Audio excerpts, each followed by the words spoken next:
The sound of gunfire echoed through the dense forest, a cacophony of chaos that shattered the stillness of dawn. In the heart of this turmoil stood Captain Elias Mercer, his heart pounding like a war drum as he clutched his rifle, eyes scanning the tree line for any sign of movement. Just moments ago, he had been a father, cradling his daughter in his arms, whispering promises of safety and love.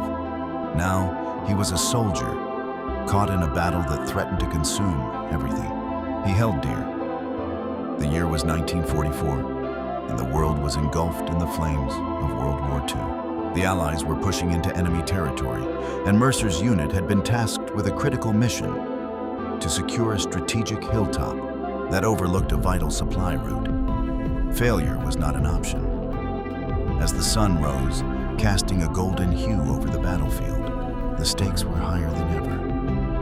Mercer could feel the weight of his responsibility pressing down on him, a burden that was both a source of strength and a haunting reminder of what he stood to lose. As the first wave of enemy soldiers surged forward, Mercer's instincts kicked in. He barked orders to his men, rallying them with a fierce determination that belied the fear gnawing at his gut.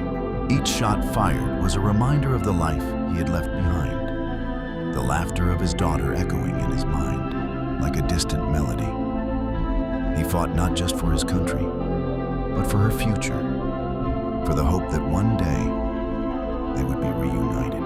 But the battle was relentless. The enemy was well prepared, their numbers overwhelming. Mercer watched as one of his closest friends, Private Jameson, fell to the ground, a look of shock frozen on his face. The sight sent a jolt of despair through Mercer's heart, a stark reminder of the fragility of life in war. He had promised to protect his men, to bring them home, yet here they were, caught in a storm of violence and death. In the midst of the chaos, a revelation struck Mercer like a bolt of lightning. He realized that the enemy was not just faceless soldiers. They were fathers, brothers, sons, fighting for their own reasons, their own families.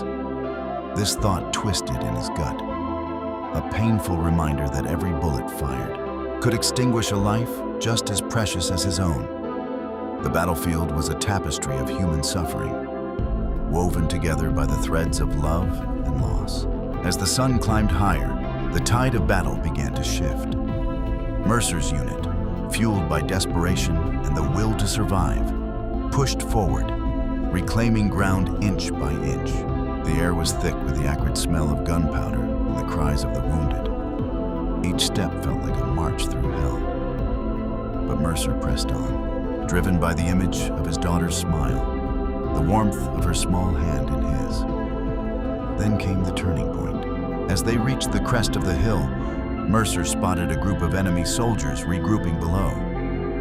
He knew this was their chance to turn the tide. With a fierce determination, he rallied his men, urging them to hold their ground. The moment felt electric, charged with the weight of their collective hopes and fears. They were not just fighting for victory, they were fighting for their lives, for the families waiting for them at home. The battle raged on, a brutal dance of life and death. Mercer fought with a ferocity he didn't know he possessed. Each shot fired a prayer for his daughter's safety. But as the dust began to settle, the cost of their victory became painfully clear. The hill was theirs, but at what price? The bodies of fallen soldiers littered the ground, a grim testament to the horrors of war. In the aftermath, as the sun dipped below the horizon, casting long shadows over the battlefield, Mercer knelt beside Jameson's lifeless body. Tears streamed down his face, mingling with the dirt and blood of the earth. He had fought valiantly, but the victory felt hollow. The weight of loss pressed heavily on his heart, a reminder that every act of heroism came with a price. As he stood to leave, a distant sound caught his attention. A child's laughter echoing through the trees.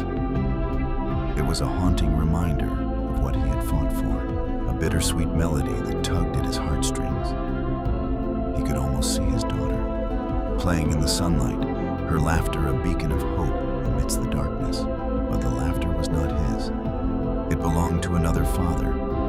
another soldier who had survived this day.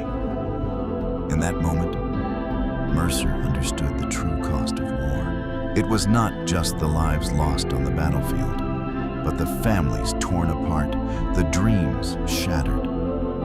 He had fought to protect his daughter, but in doing so, he had become a part of a cycle of violence that threatened to consume them all. The realization settled heavily in his chest, a burden he would carry for the rest of his life. As the stars began to twinkle in the night sky, Mercer made a silent vow. He would return home, not just as a soldier, but as a father.